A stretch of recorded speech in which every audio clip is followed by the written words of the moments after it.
एक कहानी ऐसी भी प्रवीण के साथ।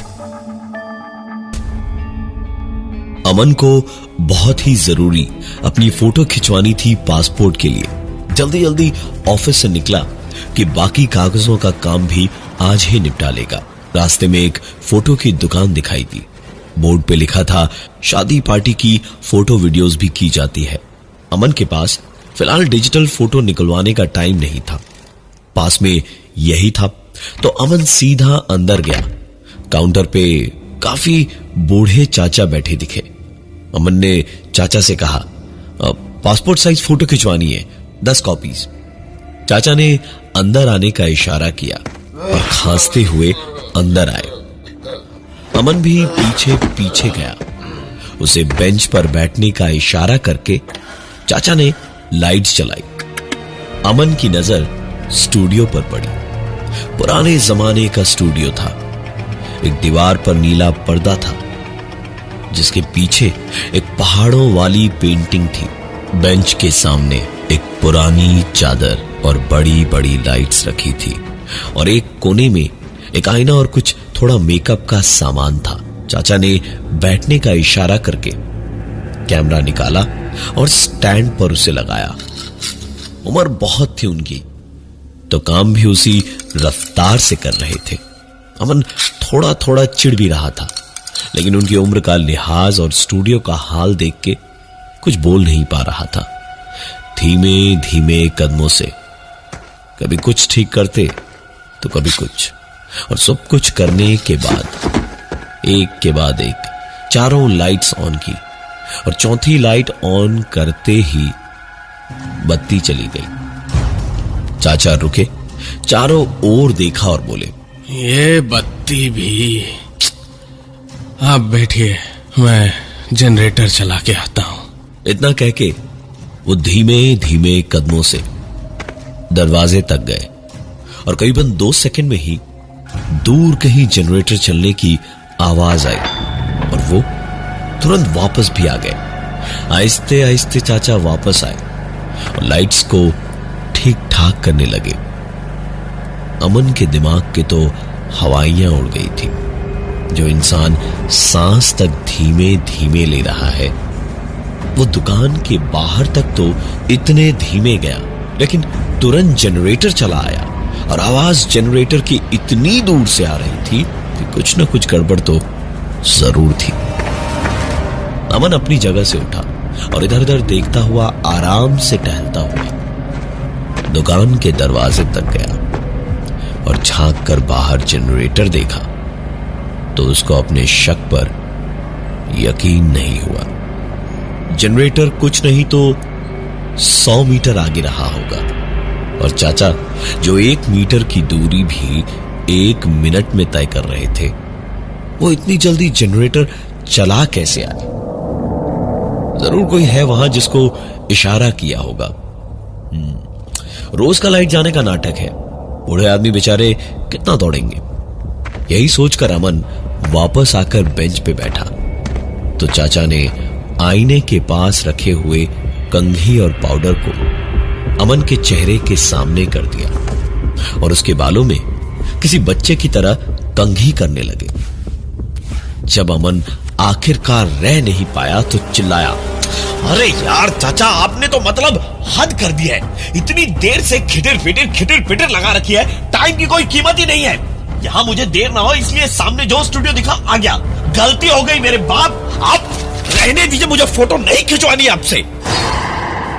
बुरी तरह से चीख के उस बूढ़े आदमी की बेइज्जती करके उस वक्त तो गुस्से में अमन निकल गया वहां से और तकरीबन आधी घंटे की दूरी तय करके एक दूसरे डिजिटल स्टूडियो से 5 मिनट में फोटो निकलवा के सीधे अपने घर पहुंचा। सारे डॉक्यूमेंट्स तैयार करके बस खाना खाने ही बैठा था अमन जब किसी ने उसका दरवाजा खटखटाया। अमन ने दरवाजा खोला तो दरवाजे की कुंडी में कोई एक लिफाफा फंसा के गया था। लिफाफा खोल कर देखा तो अमन को अपनी आंखों पर, अपने दिमाग पर यकीन करना मुश्किल हो रहा था। एक कहानी ऐसी भी प्रवीण के साथ। लिफाफा उसी चाचा के स्टूडियो का था और उसमें अमन की 10 पासपोर्ट साइज फोटोज रखी थी। अमन ने जब तस्वीरें देखी, अमन का मूड थोड़ा खराब हुआ उन फोटोज को देख के, क्योंकि इस उम्र में चाचा के हाथ में ये जादू था। क्या बेहतरीन तस्वीरें थी, साफ सुथरी, बढ़िया फ्रेम, सही एंगल। डिजिटल फोटोज भी इतनी अच्छी नहीं थी कि जितनी ये थी।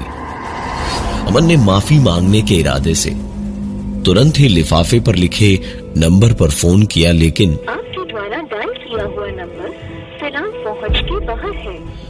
अमन को अब बुरा लगा कि एक बूढ़ा इंसान मेहनत से काम कर रहा है और उसके जैसे लोग मदद करने के बजाय दुनियादारी में परेशान कर रहे हैं उसे। उसने तुरंत सोच लिया कि वो उनके स्टूडियो जाकर फोटोज के पैसे देगा और माफी भी मांगेगा।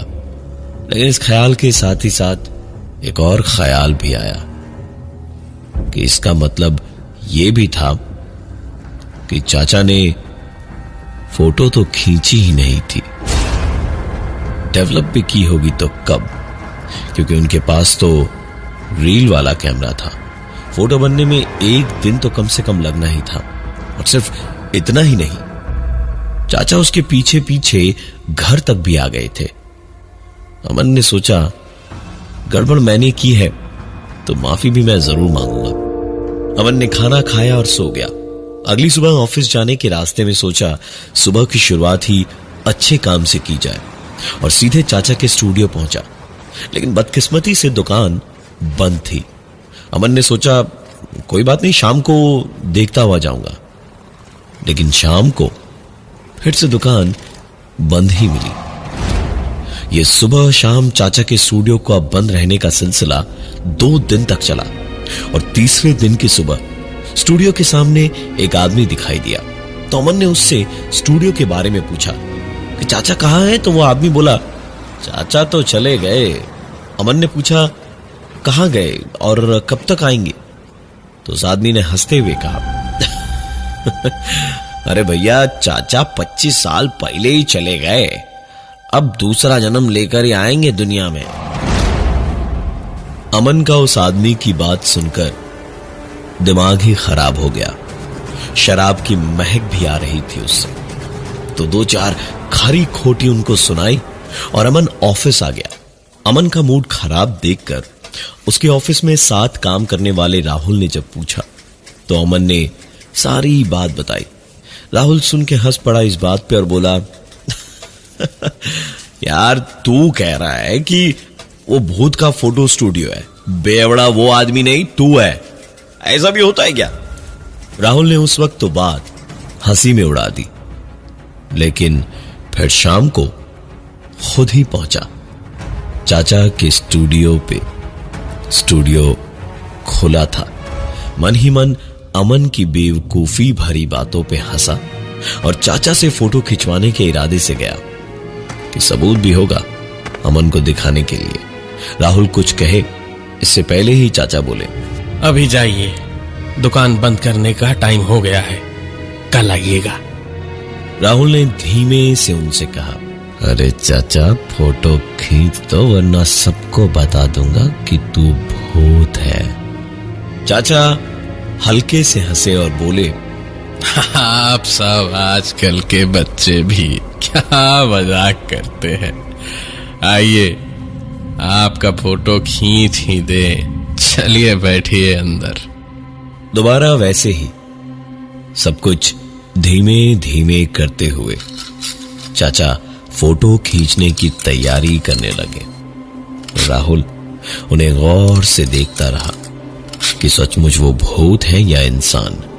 लेकिन जब देर होने लगी तो राहुल भी चिल्लाया उन पे अरे चाचा, डिजिटल के टाइम में रोल वाला कैमरा रखेंगे तो कैसे चलेगी आपकी दुकान? इसीलिए सब पुराना टूटा फूटा है। ऊपर से आप इतना तेज सारा काम कर रहे हैं कि क्या कहे। अरे जल्दी कीजिए वरना हम चले जाएंगे यहां से। चाचा ने राहुल को देखा और धीमे से कहा रुकिए, अभी आता हूं। और इतना कह के चाचा बाहर की ओर चलने लगे और दुकान के बाहर जाके खड़े हुए। राहुल हिलता भी अपनी जगह से इससे पहले ही चाचा ने दुकान के शटर को देखा भर और शटर अपने आप बंद हो गई।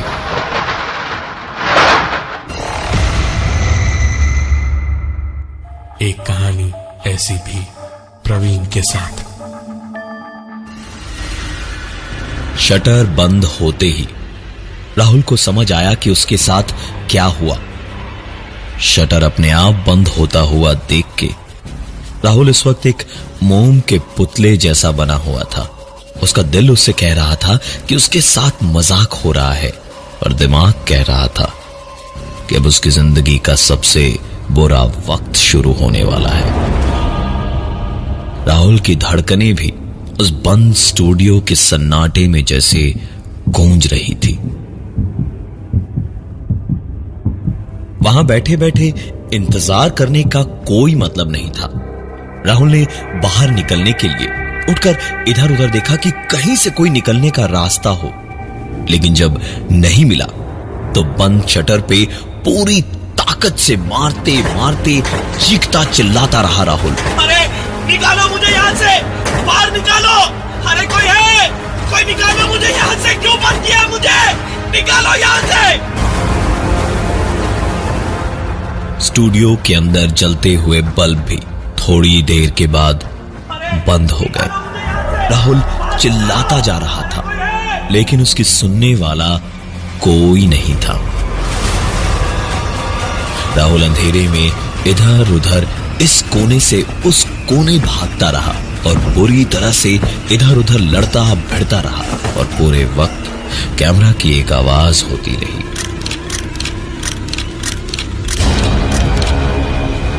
बुरे हाल में राहुल इस स्टूडियो में बंद था और उधर राहुल के तकरीबन स्टूडियो में बंद होने के 3 दिन के बाद अमन अपने घर पे सो रहा था जब दरवाजे पर दस्तक सुन के अमन ने उठ के सुबह सुबह दरवाजा खोला तो सामने खटखटाने वाला कोई नहीं था, पर दरवाजे पर लटका एक लिफाफा था।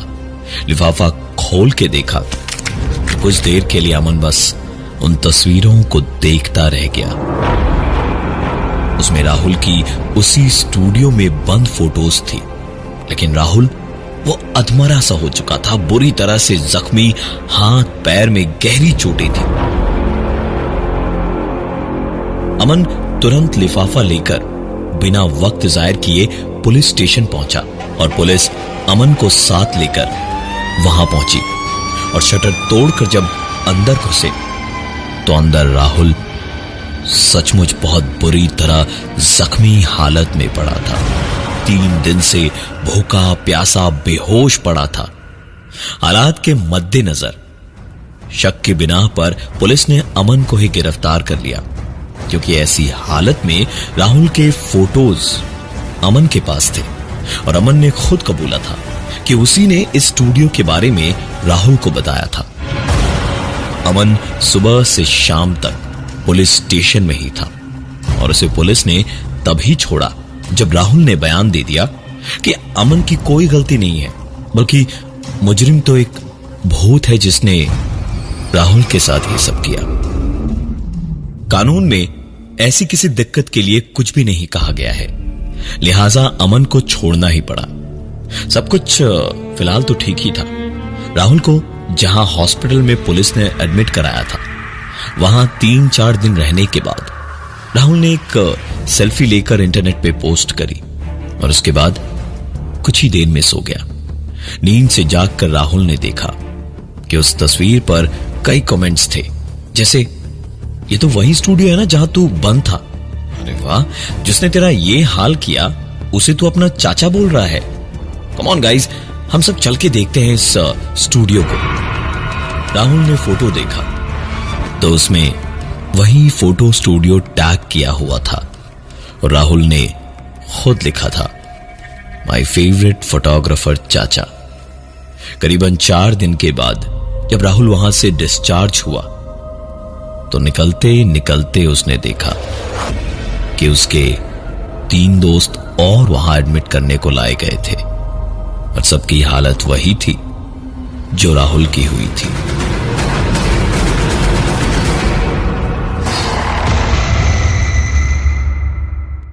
एक कहानी ऐसी भी प्रवीण के साथ।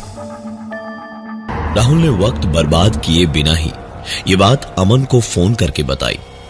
अमन ने पूरी बात सुनी और फोन रखकर यही सोचने लगा कि सबके साथ इतना कुछ हुआ, लेकिन उसे क्यों छोड़ दिया उस फोटोग्राफर चाचा ने। घबराहट और डर जितना भी हो, जवाब चाहिए था अमन को, वो भी हर हाल में।